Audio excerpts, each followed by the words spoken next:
नमस्कार, एक बार फिर से स्वागत है आप सभी का लाइव हैप्पीनेस हल्का ब्लॉग चैनल में। आज की कहानी है राधा जी की परीक्षा। लीलाधारी भगवान कृष्ण की लीला अद्भुत है। एक बार तो श्री राधा जी की प्रेम परीक्षा लेने के लिए नारी बन के महल में पहुंच गए। श्री गर्ग संहिता में सुंदर कृष्ण की कथा है।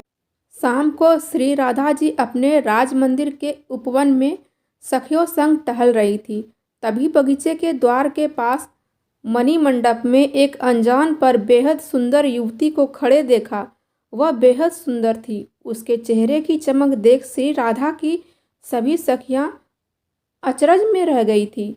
श्री राधा ने गले लगाकर स्वागत किया और पूछा। श्री राधा ने कहा, सुंदरी सखी तुम कौन हो, कहाँ रहती हो और यहाँ कैसे आना हुआ? तुम्हारा रूप तो दिव्य है। तुम्हारे शरीर की आकृति मेरे प्रियतम श्री कृष्ण जैसी है। तुम तो मेरे ही यहाँ रह जाओ, मैं तुम्हारा वैसे ही ख्याल रखूंगी जैसे भौजाई अपनी ननद का रखती है। यह सुनकर युवती ने कहा, मेरा घर गोकुल के नंदनगर में नंद भवन के उत्तर में थोड़ी ही दूर पर है। मेरा नाम गोप देवी है। मैंने ललिता सखी से तुम्हारा रूप गुण के बारे में बहुत सुन रखा था, इसलिए तुम्हें देखने के लोभ से चली आई। थोड़ी ही देर में गोप देवी श्री राधा और बाकी सखियों से साथ घुल मिलकर गेंद खेलने लगी और गीत गाने के बाद बोली, मैं दूर रहती हूँ, रास्ते में रात ना हो जाए इसलिए मैं अब जाती हूँ। उसके जाने की बात सुन श्री राधा की आंखों से आंसू बहने लगे। वह पसीने पसीने हो गई और बैठ गई। सखियों ने तत्काल पंखा झेलना शुरू कर दिया और चंदन के फूलों का इत्र छिड़कने लगी। यह देख गोप देवी बोली, सखी राधा मुझे जाना ही होगा, पर तुम चिंता मत करो, सुबह मैं फिर आ जाऊंगी। अगर ऐसा ना हो तो मुझे गाय गोरस और भाई की सौगंध है। यह कहकर वह सुंदरी चली गई। सुबह थोड़ी देर से गोप देवी श्री राधा रानी जी के घर फिर आई तो वह उसे भीतर ले गई और कहा, मैं तुम्हारे लिए रात भर दुखी रही। अब तुम्हारे आने से जो खुशी हो रही है उसकी तो पूछो नहीं।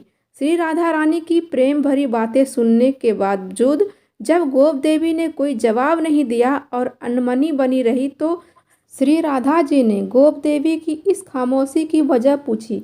गोप देवी बोली, आज मैं दही बेचने निकली। संकरी गलियों के बीच नंद के श्याम सुंदर ने मुझे रास्ते में रोक लिया और लाज शर्म ताक पर रखकर मेरा हाथ पकड़ लिया और कहने लगे, मैं टैक्स लूँगा, मुझे कर देने के तौर पर दही का दान दो। फिर मैंने भी हाथ झटक कर कह दिया, चलो हटो, मैं कोई कर नहीं देने वाली तुम्हें। उनके लपक कर मेरी मटकी उतारी और फोड़ कर दही पीने के बाद मेरी चुनरी उतार कर गोवर्धन की ओर चल गया। इसी से मैं क्षुब्ध हूँ। श्री राधा जी इस बात पर हंसने लगी। गोप देवी बोली, सखी यह हंसने की बात नहीं है। वह काला कलूटा ग्वाला, न धनवान न वीर, आचरण भी अच्छे नहीं हैं उनके। मुझे तो वह निर्मोही भी लगता है। सखी ऐसे लड़के से तुम कैसे प्रेम कर बैठी? मेरी मानो तो उसे दिल से निकाल दो। श्री राधा जी बोली, तुम्हारा नाम गोप देवी किसने रखा? वह ग्वाला है, इसलिए सबसे पवित्र है। सारा दिन पवित्र पशु गाय की चरणों की धूल से नहाता है। तुम उन्हें निर्धन ग्वाला कहती हो, जिनको पाने को लक्ष्मी तरस रही है। ब्रह्मा जी शिव जी भी कृष्ण जी की पूजा करते हैं। उनको काला कलूटा और उसे निर्बल बताती हो, जिसने बकासुर, कालिया, नाग, पूतना जैसों का चटकी में वध कर डाला, जो अपने भक्तों के पीछे पीछे इसलिए घूमते हैं कि उनके चरणों की धूल मिल जाए, उसे निर्दयी कहती हो। गोप देवी बोली, राधे तुम्हारा अनुभव अलग है और मेरा अलग। किसी अकेली युवती का हाथ पकड़ जबरन दही छीनकर पी लेना क्या सज्जनों के गुण है? श्री राधा जी ने कहा, इतनी सुंदर होकर भी उनके प्रेम को नहीं समझ सकी, बड़ी अभागिन है। यह तो मेरा सौभाग्य था, पर तुमने उनको गलत समझ लिया। गोप देवी बोली, अच्छा तो मैं अपना सौभाग्य समझ के क्या सम्मान भंग करती?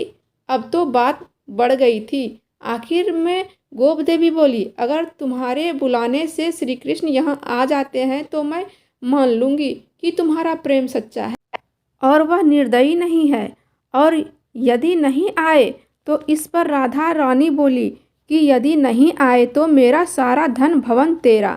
शर्त लगाकर श्री राधा आंखें मूंद ध्यान में बैठ श्री कृष्ण का एक एक नाम लेकर पुकारने लगी। जैसे जैसे श्री राधा का ध्यान और दिल से की जाने वाली पुकार बढ़ रही थी, सामने बैठी गोप देवी का शरीर कांपता जा रहा था।